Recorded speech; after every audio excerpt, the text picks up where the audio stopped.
একটা ছোট শহরের একেবারে শেষ দিকে টিনের ছাউনি দেওয়া একটা ছোট ঘরে থাকতো রাহুল আর তার বাবা।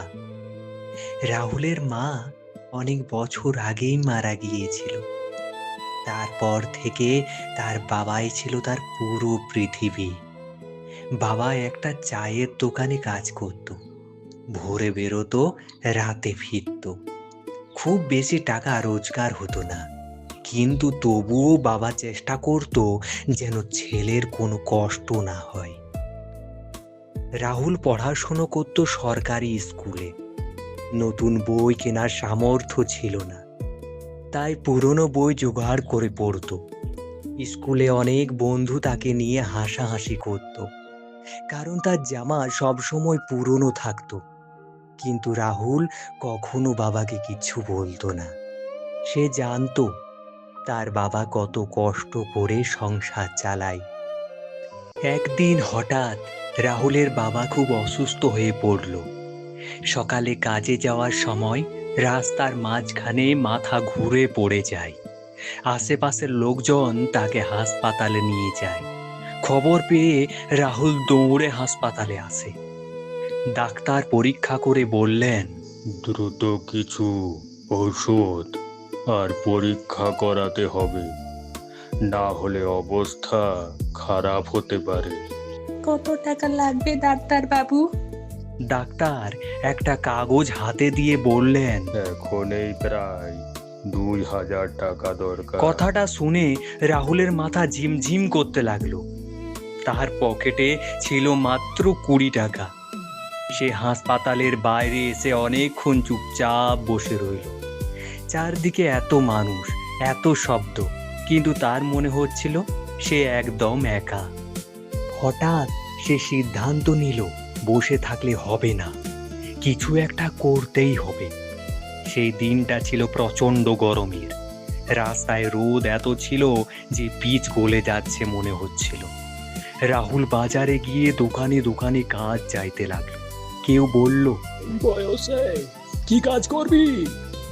কেউ বিরক্ত হয়ে তাড়িয়ে দিল। আবার কেউ বলল, এখন লোক লাগবে না।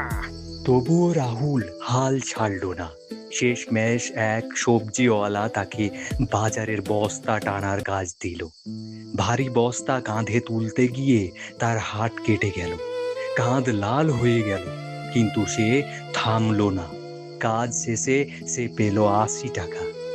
তারপর সে এক চায়ের দোকানে গ্লাস ধোয়ার কাজ করলো।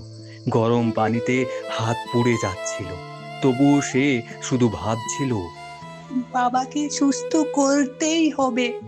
সারাদিন ছোটাছুটি করে, ঘাম ঝরিয়ে, না খেয়ে কাজ করে রাতে সে কিছু টাকা জোগাড় করলো। কিন্তু তখনও পুরো টাকা হয়নি।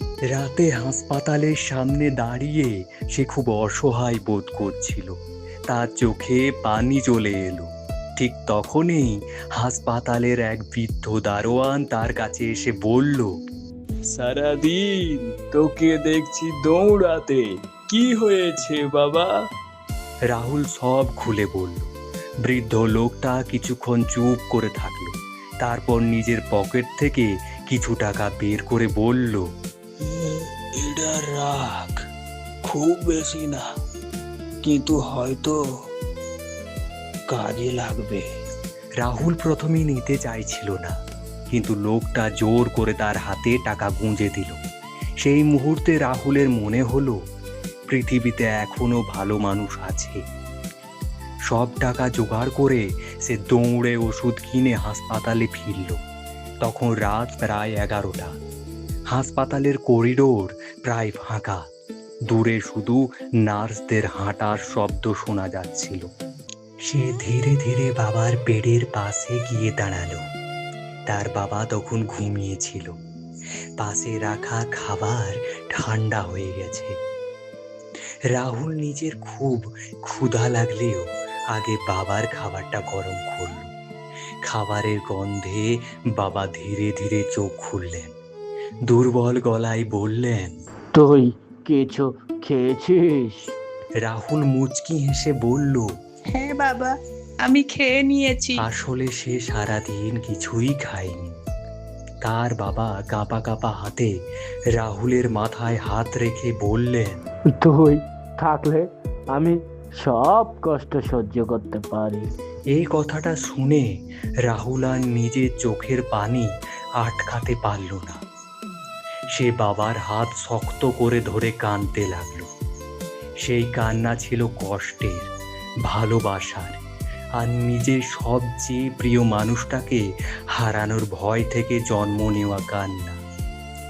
সেদিন রাহুল একটা জিনিস বুঝেছিল, জীবনে টাকা, বড় বাড়ি বা দামি জিনিস সবচেয়ে বড় নয়। সবচেয়ে বড় হলো কঠিন সময়েও নিজের মানুষের পাশে দাঁড়ানো। কারণ সত্যিকারের ভালোবাসা কথায় নয়, ত্যাগে বোঝা যায়।